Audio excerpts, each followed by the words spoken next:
livro do Gênesis, ou da Gênesis, né? Como seria a pronúncia correta? Nós acostumamos a falar do Gênesis. Capítulo 49, penúltimo capítulo do livro, verso de número 1, 2, 3 e 4, para uma palavra que Deus colocou no meu coração.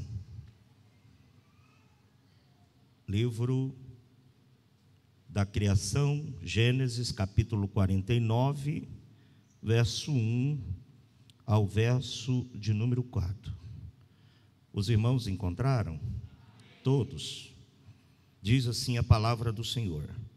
Depois chamou Jacó a seus filhos e disse: ajuntai-vos e anunciar-vos-ei o que há de acontecer nos derradeiros dias. Umas traduções diz nos últimos dias, outras diz nos dias vindouros. Eu gosto dessa aqui. Verso 2: ajuntai-vos e ouve, filhos de Jacó, e ouve a Israel, vosso pai. Rubens, tu és o meu primogênito, minha força e o princípio de meu vigor, o mais excelente em alteza e o mais excelente em poder.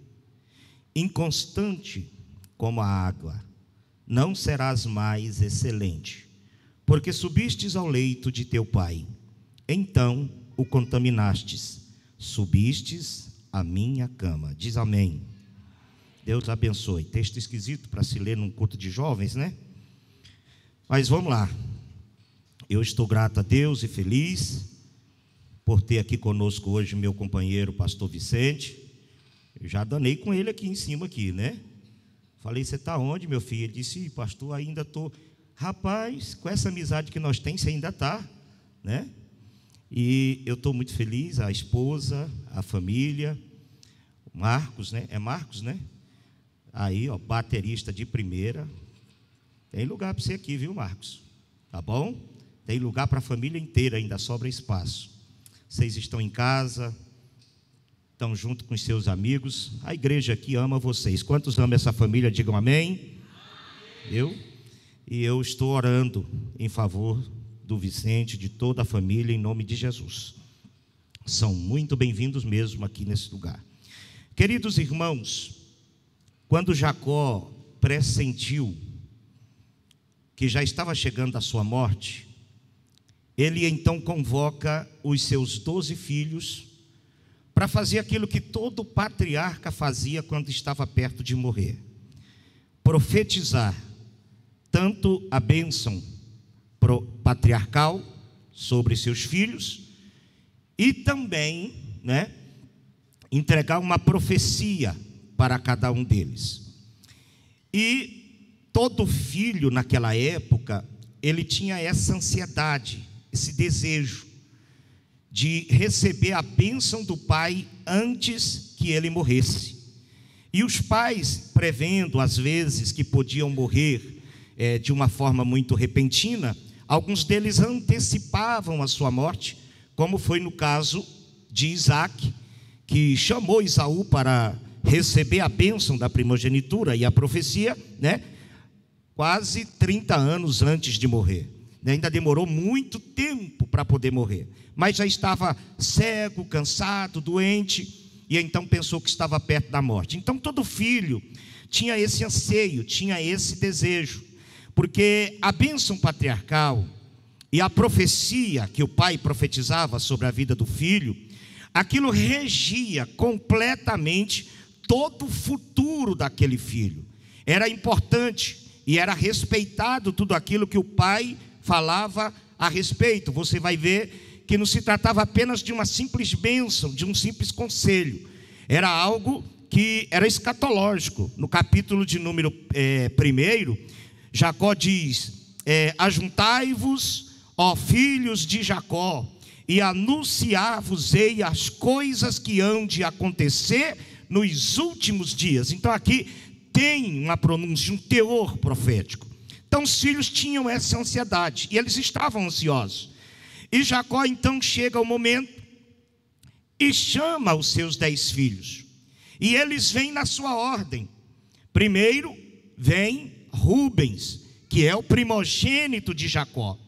E eu quero falar sobre Rubens aqui hoje, sobre a bênção de Rubens. Eu estava analisando, estudando um tema aí de uma igreja de um amigo, e ele pediu que eu estudasse a respeito disso. Eu achei interessante. O Espírito de Deus, ele me impulsionou a estar trazendo aos irmãos essa palavra aqui essa noite. Vamos falar então sobre Rubens. No versículo de número 3, a palavra de Deus diz assim: Rubens, tu és o meu primogênito, a minha força, o princípio do meu vigor, o mais excelente em alteza e poder. Jacó, ele faz questão, presta atenção na mensagem aqui essa noite, ele faz questão de deixar claro que todas as prerrogativas da primogenitura pertencia ao seu primeiro filho, a Rubens. E ele faz essa declaração publicamente diante de todos os filhos, né? Tanto a bênção das gorduras, como também a herança do seu pai, e também a prossecução patriarcal. Jacó abençoaria o seu primogênito. Sobre o seu primogênito ele passaria essa sucessão patriarcal. A partir dali, Rubens seria o nome indicado a levar o nome dos patriarcas, né? Que vem de Abraão para Isaac, de Isaac para Jacó, e de Jacó passaria para Rubens. Então, ele deixa isso bem claro nas suas palavras, deixa isso bem claro com relação aos seus filhos, que essa prossecução, que a bênção, né? E tanto também a herança, porque a herança do pai, ela ficava completamente para o filho primogênito, não era dividida em partes iguais, dava presente para os demais filhos, e a herança e a sucessão patriarcal ficava com o primogênito. Então eu acredito que Rubens veio ansioso, desejoso, ele queria muito essa bênção. Ele desejava e almejava por essa bênção, ela era cobiçada.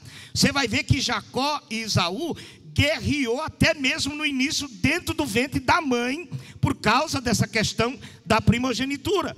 E Jacó fez das tripas coração para tomar a primogenitura do seu irmão, por causa do valor que essa primogenitura tinha. E Rubens não estava diferente, ele estava ansioso, ele queria. Mas no versículo de número 4, acontece uma coisa que choca o coração de Rubens. Diz assim, o versículo de número 4: inconstante como a água, não serás mais excelente.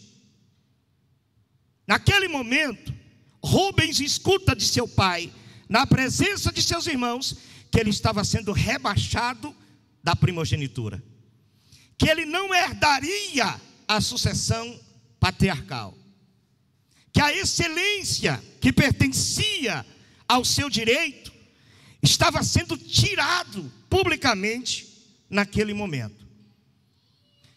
E ele diz: não serás mais excelente. Por quê, pai? Talvez Rubens podia questionar. Porquanto subistes à cama de teu pai,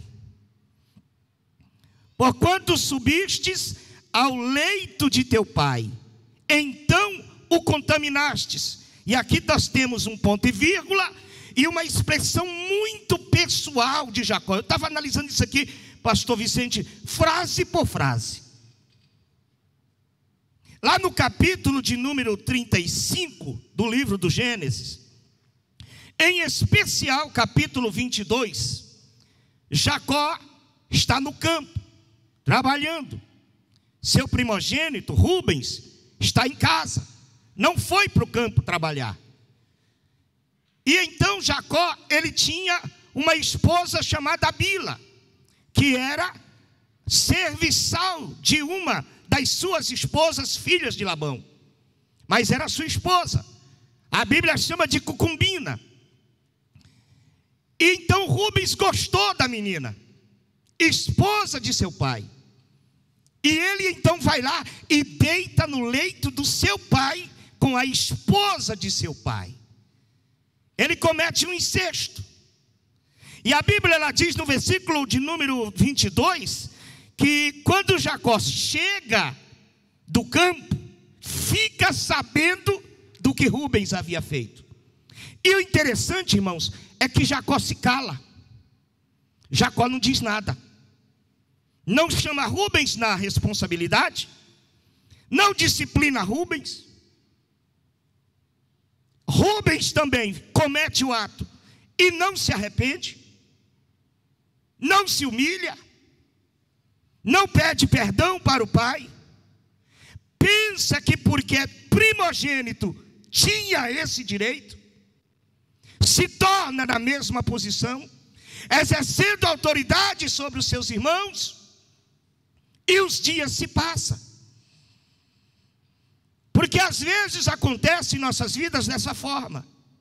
A gente erra, não reconhece que errou, não se humilha por causa do erro, não pede misericórdia, pensa que a nossa posição nos dá legalidade de fazer aquilo que queremos, e Deus também se cala. Deus não corrige, Deus não levanta o profeta, Deus não mostra na revelação, Deus não faz nada, Deus simplesmente deixa, que nem deixou Jacó. E o tempo passa, e a coisa vai fluindo normalmente, tudo vai acontecendo como se tudo estivesse correto diante de Deus. Mas aí vai chegar o tempo do acerto de conta. Vai chegar o dia que o pai vai chamar seus filhos e vai encará-los. Rubens levou a vida normal, estava tudo bem. Papai fez vista grossa. Papai esqueceu. Papai não achou ruim. Mas aí ele diz: ouve, ó filhos de Jacó, reunais perante mim, filhos de Israel, e eu vos falarei o que há de acontecer. E aí vem todo mundo, e Rubens vem ansioso, confiante de que naquele dia seria honrado acima de seus irmãos. E Jacó começa elogiando: tu és o vigor das minhas forças. Eu tive você quando eu ainda era jovem, cheio de energia, cheio de desejo. Foi assim que eu gerei você, meu filho. Você é o resultado de todo o meu vigor, o mais excelente em nobreza. Jacó chega a dizer que a excelência do nascimento de Rubens era como se tivesse nascido um príncipe para ser rei. Mas Jacó olha e diz: não serás mais excelente. Rubens arregala os olhos. Eu fiquei vendo isso na minha mente. Porquanto tu subistes ao leito do teu pai e o manchastes, ponto vírgula, a lágrima desce no olho de Jacó, e Jacó olha no olho de Rubens e disse: subistes a minha cama. Essa expressão é pessoal. Eu não me esqueci do que você fez, Rubens. Eu não me esqueci do ato que você cometeu. Eu não me esqueci do dia que você desonrou o seu pai, desonrou nossa casa, desonrou nossa família.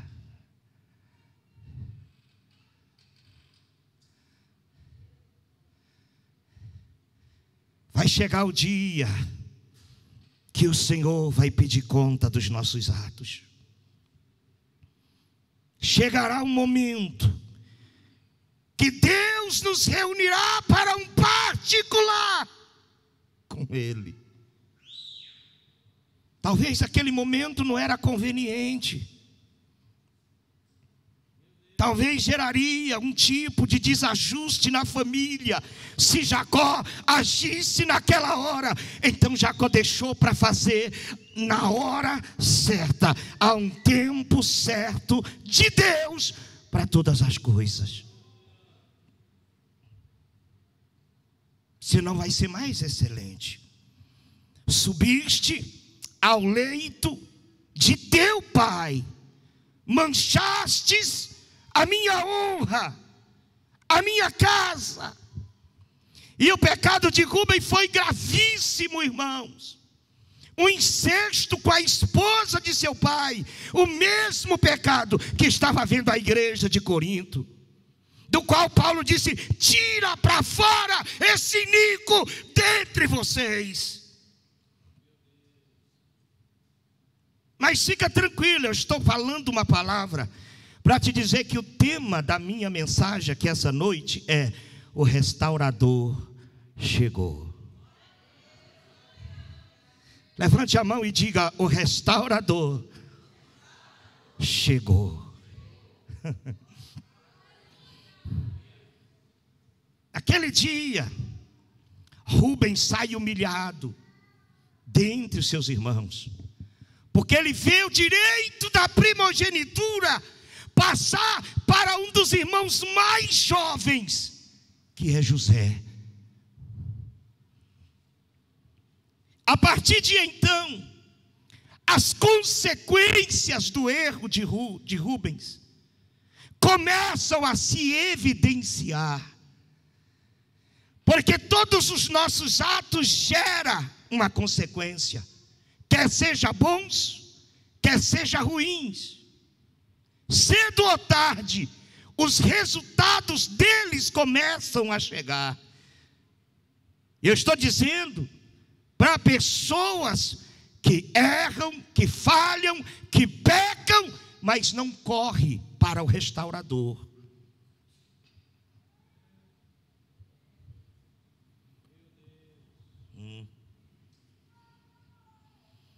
E nós precisamos entender uma coisa: pecado sempre trará consequências ruins em nossa vida.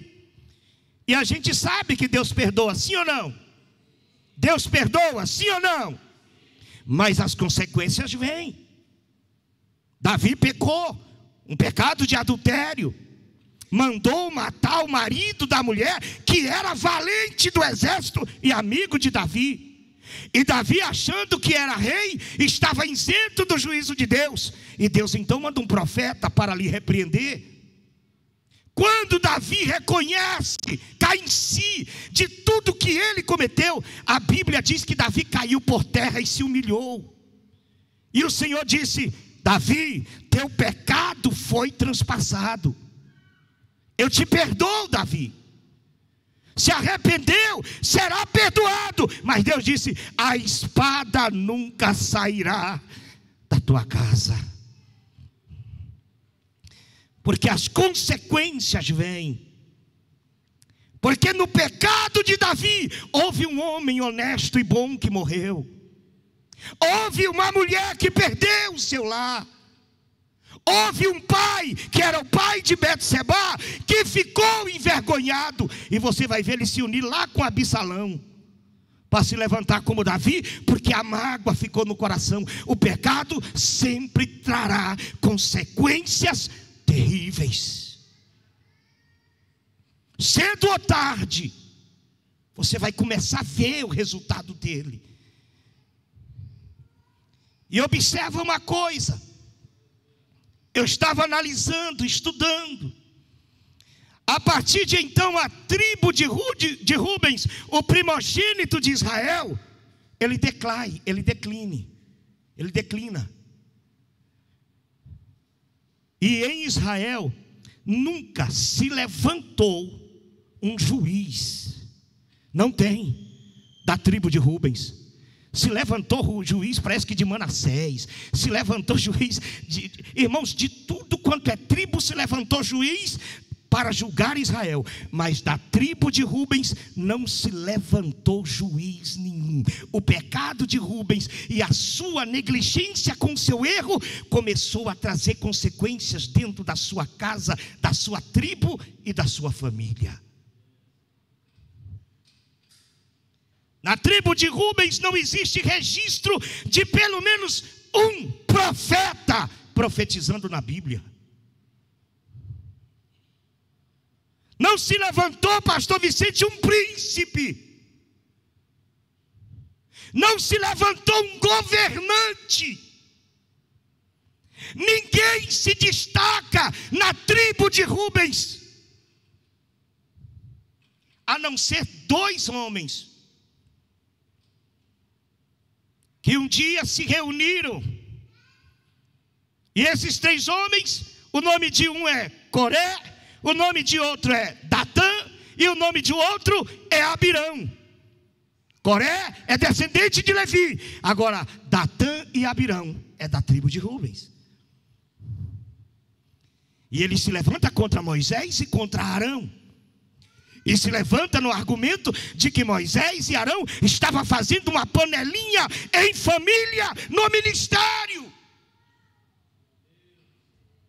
E se levanta no argumento de pessoa zelosa. Chega, a nação, a nação do Senhor é santa, o povo é santo, e vocês estão exercendo autoridade. Eles queriam reivindicar um direito que foi tirado por Jacó. Eles queriam tomar força aquilo que o seu pai Rubens lá atrás perdeu por causa de um pecado grave. Então a tribo de Rubens, ela começa a se tornar esquecida. Ela se isola. Quando eles chegam às margens do Jordão, para atravessar o Jordão para Canaã, a Bíblia diz que Israel vence 2 reis, o rei de Bazã e o rei dos Moabitas. Aliás, dos Amonitas, ele vence 2 reis. E a terra desses reis é daquém do Jordão. E Rubens então se levanta e diz: olha, deixa eu dizer uma coisa para você, Moisés, dá essa terra mesmo aqui para nós.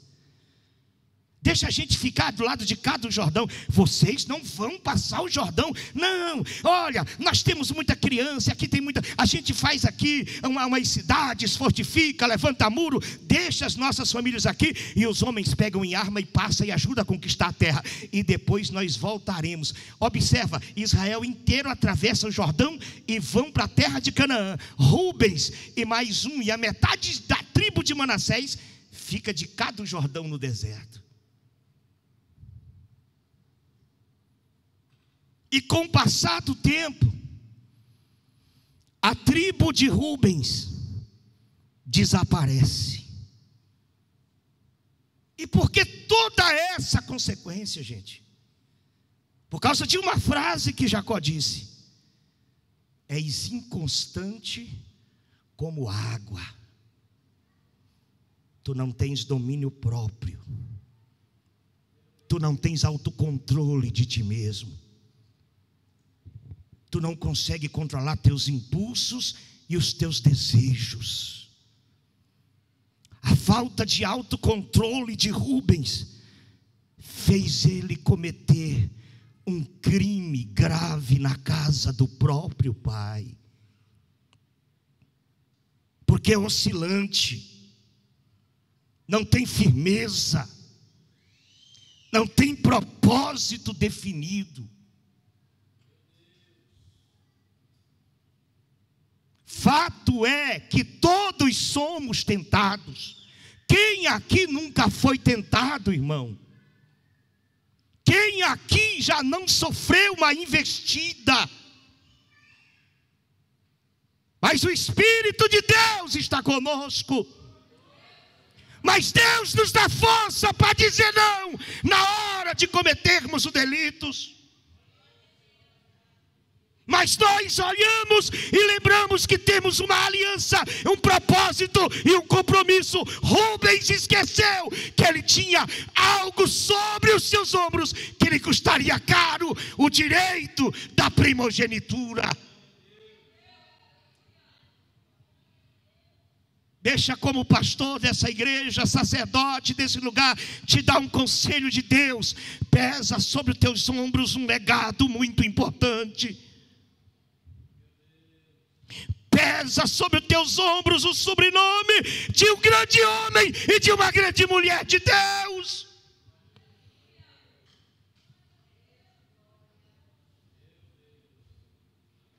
Talvez você não saiba, Mas há uma profecia e há uma promessa de Deus para a sua vida. Nessa noite Deus está usando a minha boca para dizer para você: não abra mão da tua primogenitura por causa de uma aventura.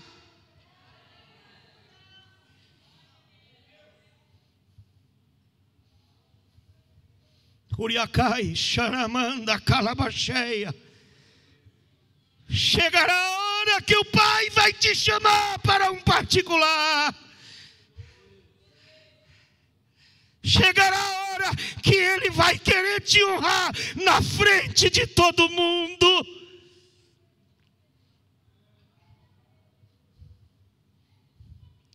E observe uma coisa: o Pai nos conhece muito bem.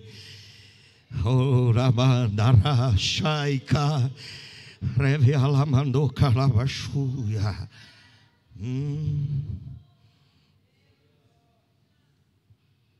O primogênito de Israel, o excelente em força, o grande em poder, vai desaparecendo no meio de seus irmãos.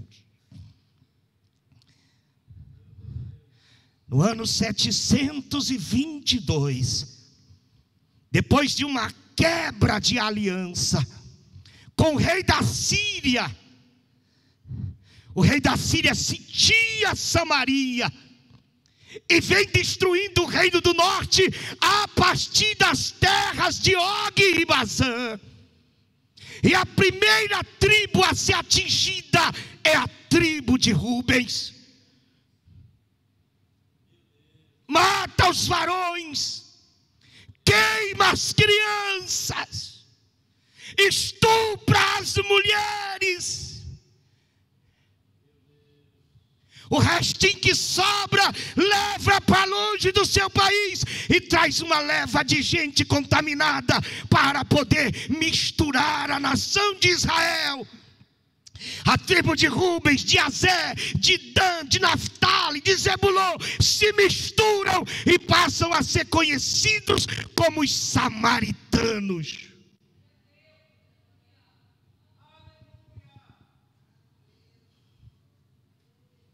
Só é reconhecido como israelita agora, pastor Vicente, a tribo de Judá, a tribo de Benjamim. Agora já não é mais reino de Israel, é reino de Judá. Os israelitas até hoje ganharam um nome. Quem nasce em Israel não é israelita, é judeu. E Judá era filho de Israel.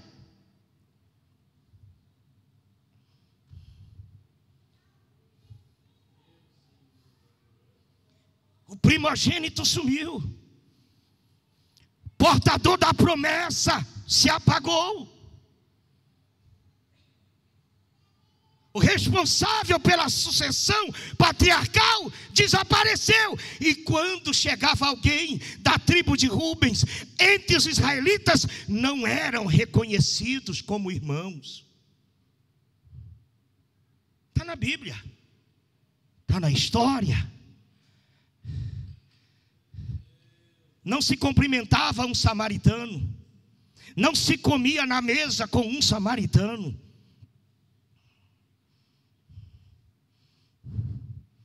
Mas o restaurador chegou. E não importa o karma e a situação que você vive, o restaurador chegou. O restaurador chegou, irmãos. E o restaurador faz questão de passar na terra de quem era rejeitado. Faz questão de visitar a família de Rubens. Aí no capítulo 4 de João, eu me alegro em Deus aqui essa noite. Porque você pensou que a minha mensagem seria pessimista. A minha mensagem é de restauração aqui essa noite.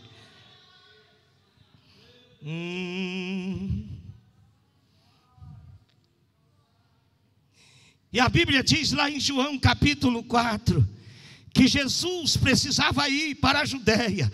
Então ele passou pela Galileia e era necessário fazer uma volta e passar por Samaria. Olha, é necessário Jesus passar em Samaria.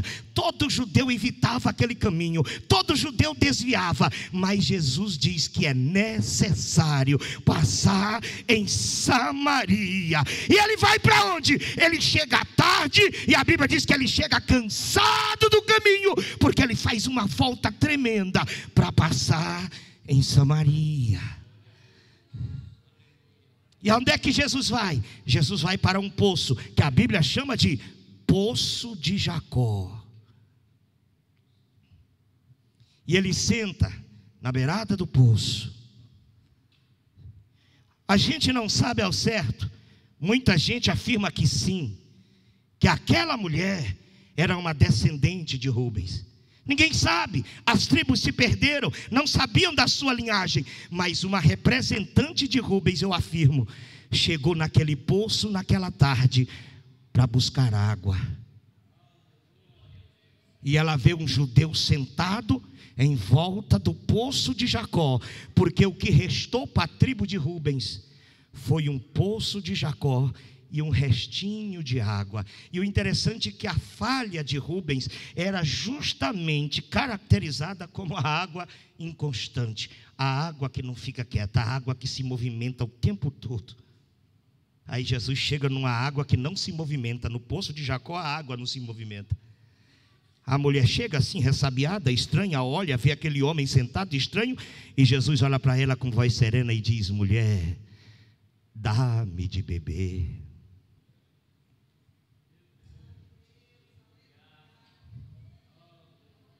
Ninguém falava com eles, ninguém os reconhecia como israelita, ninguém queria saber da tribo de Rubens. A tribo da realeza agora é Judá. Rubens se perdeu no tempo. Jesus vai atrás de todos aqueles quem Ele ama. Aleluia, Ele vem ao nosso encontro, Ele vai atrás da nossa necessidade. Não importa como a vida nos faz, como nossos erros faz com que a gente viva, não importa as consequências do nosso pecado. Assim como o Pai nos chama à responsabilidade, chega o restaurador para nos levantar do nada mais uma vez e nos dar uma segunda oportunidade. Quantos creem nessa palavra? Levante a sua mão, diga glória a Deus. O restaurador da tua casa, da tua família, da tua vida está aqui esta noite.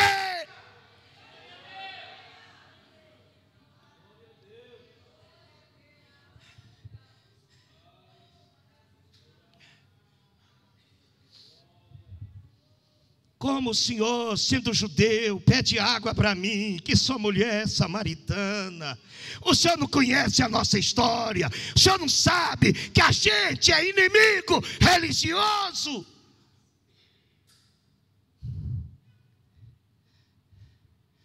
E Jesus diz uma palavra interessante para a mulher: ô mulher, se tu conhecer o dom de Deus, e quem é que está te pedindo água? Era tu que ia pedir, e eu te daria água viva. Aleluia. Xeiramanda calabacheia. Oh mulher, se tu soubesse a oportunidade que tu está tendo hoje para consertar uma coisa que o teu pai bagunçou lá atrás.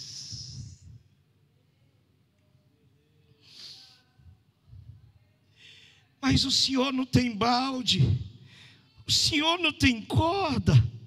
Como o Senhor pode me dar água viva? É o Senhor mais poderoso do que nosso pai Jacó? É. O pai Jacó expeliu uma maldição. Aquele que estava ali remove as maldições e restaura o nosso estado em sua presença. Ele diz: filha, essa água aqui, se você beber, você vai ter sede, vai precisar vir nesse poço de novo beber, mas da água que eu te der, tu nunca mais terás sede, ela se fará no teu ventre uma fonte que jorra para a vida eterna.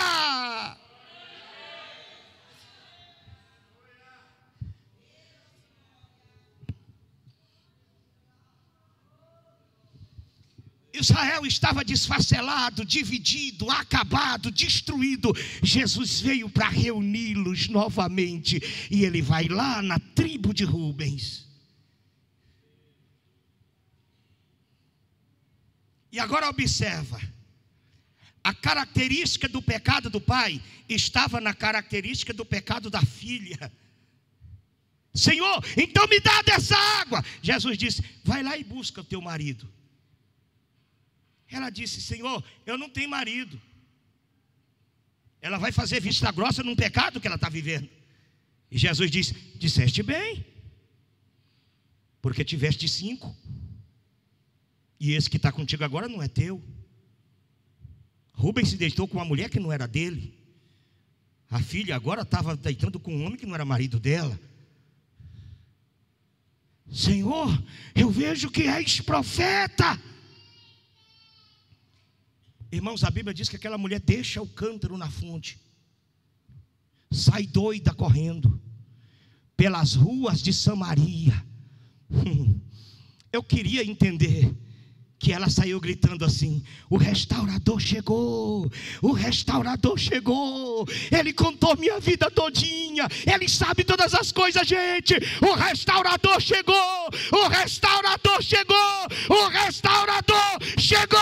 Dali a pouco vem a mulher gritando e a cidade inteira acompanhando ela. O restaurador chegou, o restaurador chegou. Levante a mão essa noite, o restaurador está aqui.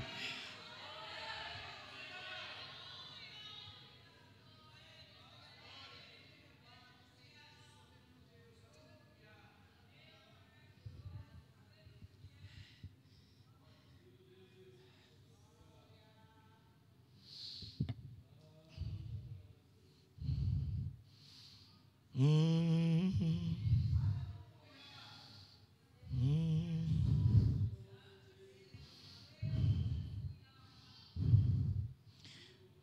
2023 foi um ano difícil para muita gente. Cicatrizes marcaram aqui a vida espiritual de muitos de nós. Falhamos, acertamos, alguns momentos nós desanimamos, pensamos em desistir, nos sentimos feridos, choramos sozinho. Pastor Vicente compartilha dos sentimentos que eu também compartilho. Quantas vezes eu entro para o banheiro para chorar, para até a mulher não ver que eu estou chorando.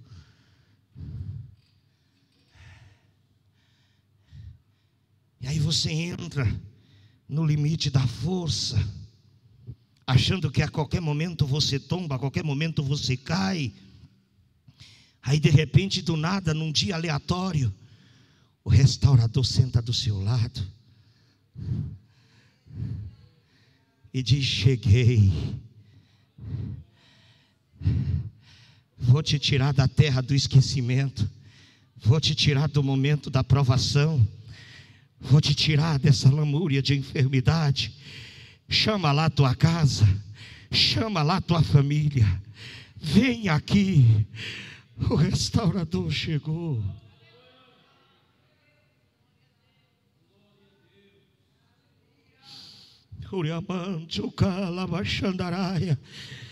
Levante a sua mão e adore a Deus, se você entende que essa palavra é uma profecia. Aleluia.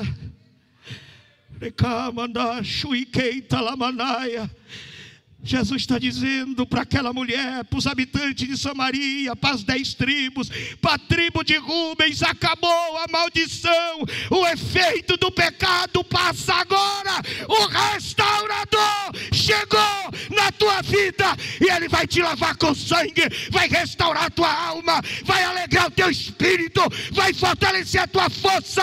Recebe força, recebe alegria, recebe autoridade, recebe poder, recebe perdão. Eu estou profetizando em nome de Jesus restauração na tua vida essa noite.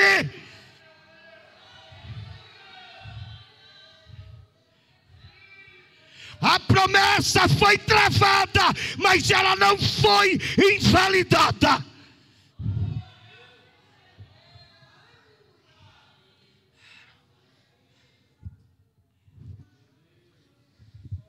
Porque o restaurador chegou.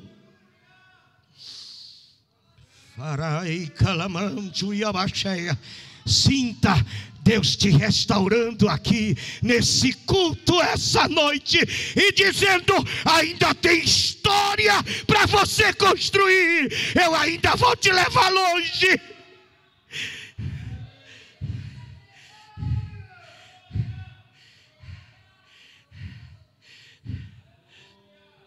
Deus disse ao meu coração que Ele ainda te levantará como profeta para essa geração.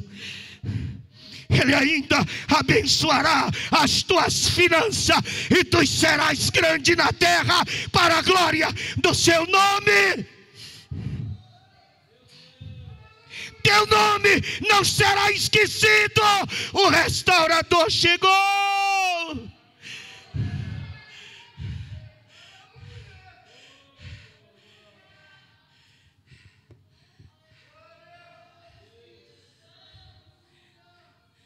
Pastor Dinô, eu fui lendo isso e vendo como Deus trabalha na vida da gente e como Deus nos ama. Pode os nossos irmãos se esquecer de nós e até nos refugar como irmãos, mas o restaurador vem. O restaurador vai atrás do que é dele. Ei, o restaurador não vai desistir de você, ele vai atrás de você. Ele vai cortar uma volta muito grande, porque é necessário passar onde você está, para que você e sua família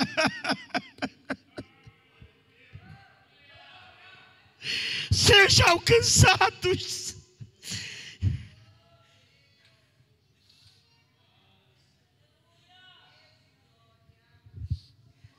Aí quando eu li isso aqui, David, e escrevi até aqui, e eu pensei que terminaria a mensagem aqui, aí eu lembrei dos 144 mil assinalados em Apocalipse capítulo 7. Eu falei, então, só falta agora eu abrir, porque eu nunca prestei atenção, e o Rubens está no último da fila, igual Jacó o colocou. Jacó colocou Rubens lá atrás e trouxe José para frente. Aí eu fui ler. Primeiro, 12 mil da tribo de Judá. Eu falei, não tem caminho ser, porque agora está Jesus na linhagem. Não tem como Judá não ser o primeiro, se Jesus é da linhagem real. Ele é o rei supremo, então ele vai ser o primeiro. Na hora eu pensei, eu quero ver quem é o segundo. Lê lá, capítulo 7 do Apocalipse. Da tribo de Rubens, 12 mil. Deus tira Rubens lá de trás e traz Rubens aqui para frente de novo. Vem cá, Rubens, o restaurador chegou. Levante a mão e diga glória a Deus, porque o restaurador chegou. Ele renova tuas forças aqui essa noite, para você romper em 2024, e ninguém vai te parar, ninguém vai te barrar, ninguém vai te destruir. Pastor Vicente, essa palavra é profética para a tua vida, para a tua família. Deus te trouxe aqui para te dizer: eu sou o restaurador das tuas forças.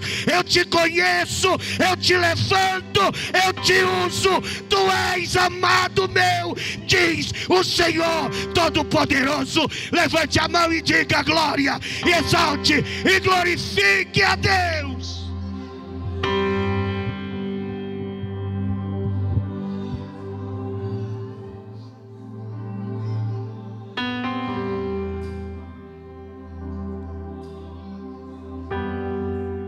Vem cá, pastor Vicente, chorando mesmo, canta mais um louvor. Você pode ficar de pé para orar enquanto o pastor canta. Nessa oração diga: restaura-me completamente, Jesus. Restaura a minha fé, restaura a minha alegria, restaura a minha saúde. Irmãos, eu creio em virtude de Deus sendo manifesta nesse culto aqui essa noite. Eu creio que algo vai acontecer de poderoso em tua vida, e tu serás renovado em línguas estranhas.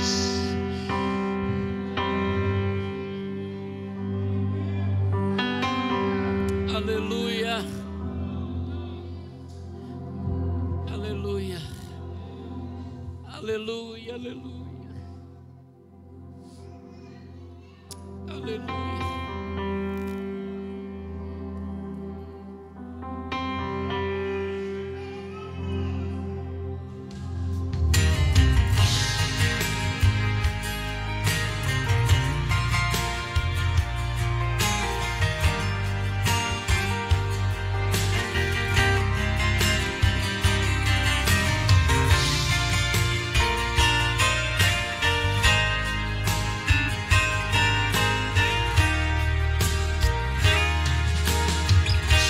Eu aprendi que a vida não é fácil, e sei que é difícil prosseguir. Sei que quando tudo está bem, aí não falta nada, não falta ninguém. Amigos pra sorrir a gente sempre tem. Mas quando o plano dá errado, aí te julgam fracassado, e do teu lado não fica ninguém. Os amigos se vão, e quem sorria com você te deixa jogado à solidão.